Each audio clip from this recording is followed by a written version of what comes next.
Breaking news చూస్తున్నాం. ఒకవైపు అగ్రిగోల్డ్ భూ స్కామ్, మరోవైపు చంద్రబాబు నివాసంపై దాడి case.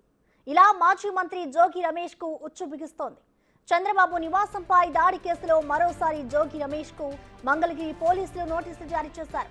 Cell phone, SIM card అందజేయాలని నోటీసుల్లో తెలిపారు. సాయంత్రంలోగా విచారణకు హాజరు కావాలంటూ పేర్కొన్నారు. ఇప్పటికే ఈ కేసులో జోగి రమేష్ విచారణకు హాజరయ్యారు. కాగా మరోసారి నోటీసులు ఇవ్వడం ప్రాధాన్యం సంతరించుకుంది.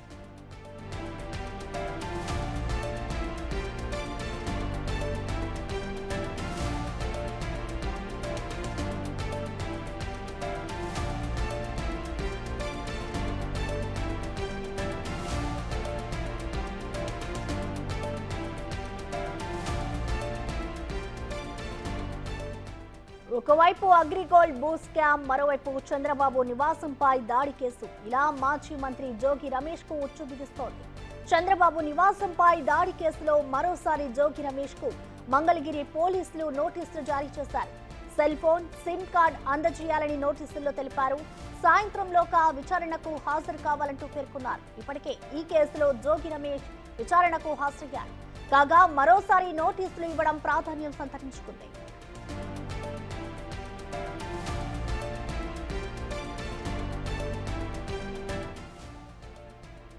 దీనిపై మరింత సమాచారాన్ని మా ప్రతినిధి మల్లికార్జున్ అందిస్తారు. మల్లికార్జున్, చెప్పండి. మంగళగిరి పోలీసులు అయితే మరోసారి జోగి రమేష్ కి నోటీసులు ఇచ్చారు. మరి నోటీసులకి ఏమైనా స్పందించారా జోగి రమేష్? ప్రసన్న, ఏదైతే చంద్రబాబు నివాసంపై కూడా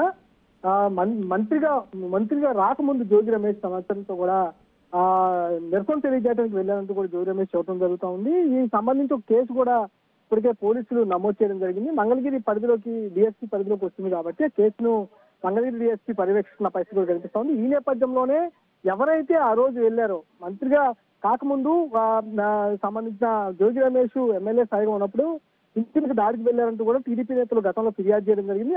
అక్కడ ఉన్న సీసీ ఫుటేజ్ ని కానీ, అంతేకాకుండా అక్కడున్న టీడీపీ నేతల వాంగ్మూలాలను కూడా స్వీకరించిన తర్వాత మాజీ మంత్రి జోగి రమేష్ పై కూడా కేసు అనేది నమోదు చేయడం జరిగింది.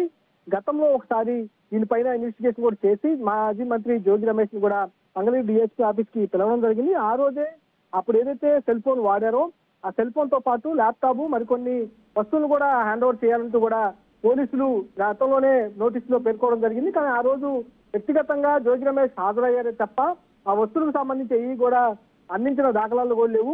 పలు ప్రశ్నలు ఇటు జోగి రమేష్ పై కూడా పోలీసులు కురిపించడం జరిగింది. ఆ రోజు అసలు ఎందుకు వెళ్లాల్సి వచ్చింది, ఎందుకు మీరు అక్కడికి వెళ్ళారు, అక్కడ అసలు ఏం జరిగింది అనే విషయాలపై కూడా ఆరా తీయడం జరిగింది.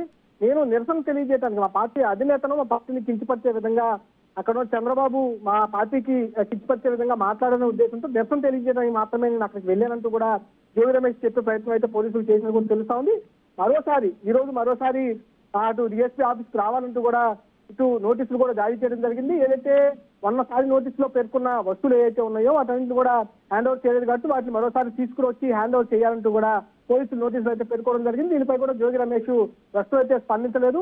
ఇది ఏదైతే ఉందో కేసుకు సంబంధించి, తన కొడుకు బెయిల్ పిటిషన్ కేసుకు సంబంధించి జోగి రమేష్ అటు లాయర్ తో మాట్లాడుతున్న పరిస్థితి కూడా కనిపిస్తా ఉంది. ఈ నేపథ్యంలో ఈ రోజు ఏసీబీ కోర్టులో ఆ కేసు విచారణ ఉంది కాబట్టి వెళ్తారా లేదా అనేది, ఆయన ఏ విధంగా రెస్పాండ్ అవుతారనేది కొంచెం సమయం అయితే వెయిట్ చేయాల్సిన పరిస్థితి కనిపిస్తా ఉంది. Thank you Mallikarjun.